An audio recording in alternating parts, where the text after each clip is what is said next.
I'm married, man. My wife's a big dummy. She's real dumb. Yeah. Married for love. Big mistake. She could have married for money. Right before we got married, there was some fucking twerp in her office, invented an app, trying to steal her away. She's like, I love John. He makes me laugh. Well, she's crying now.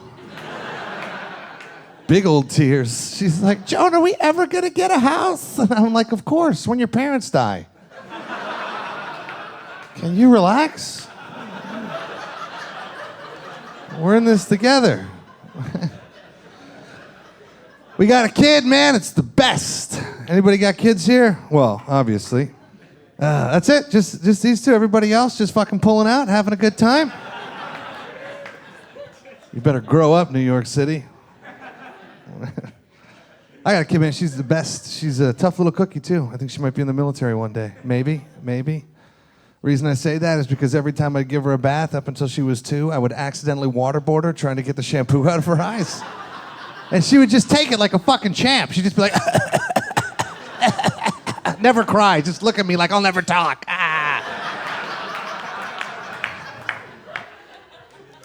But she's talking now, man. She caught up. The other day she comes in the room. She goes, Dad, did God make me? And I said, no, baby, no. Me and Mommy made you.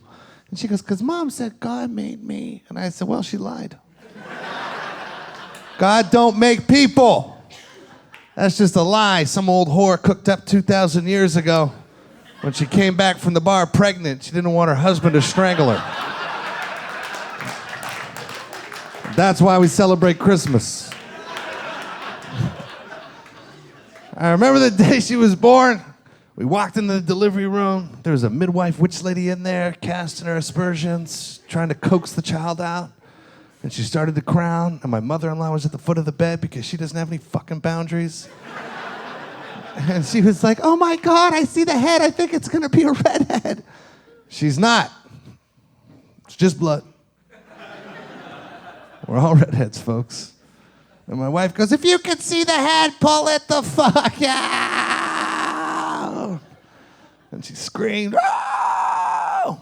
And that was just the warm-up for the shoulders, man. Oh. The shoulders humble you, ladies. But after the shoulders, the baby just popped right out. They're like, it's a girl. And I was like, all right. Like I was a little disappointed because we didn't know what we were going to have. My wife's old school, wanted to be surprised. So I was like, all right. I'll just paint the nursery gray and whatever it is, I'll be depressed. And then it comes out and it's a girl. But, you know, that fucking disappointment wears off, you know? It's like a second. It was a second. I've never wanted a boy since that first second. My dad calls, and he was like, how'd it go? I was like, we got a girl, her name's Mary. And my wife goes, we didn't decide on that yet. And I was like, shh. The word gets out, and my buddy calls me. He was like, hey, bro, congratulations. You know what they say. If you have a boy, you got to worry about 1 dick. But if you have a girl, you got to worry about 1,000 dicks. And I was like, 1,000 dicks, dude? She's been alive for 2 hours. Can I just have a day before I have to start worrying about this bombardment of fucking dicks coming at her? I'm picturing B-52 bombers loaded up with dicks just flying in over the horizon, fucking raining dicks down on her. So I'm just like, get down, girl, get behind me. Daddy'll take the hit. I'm like Tony Montana at the end of Scarface, just getting dick to death, like, ah!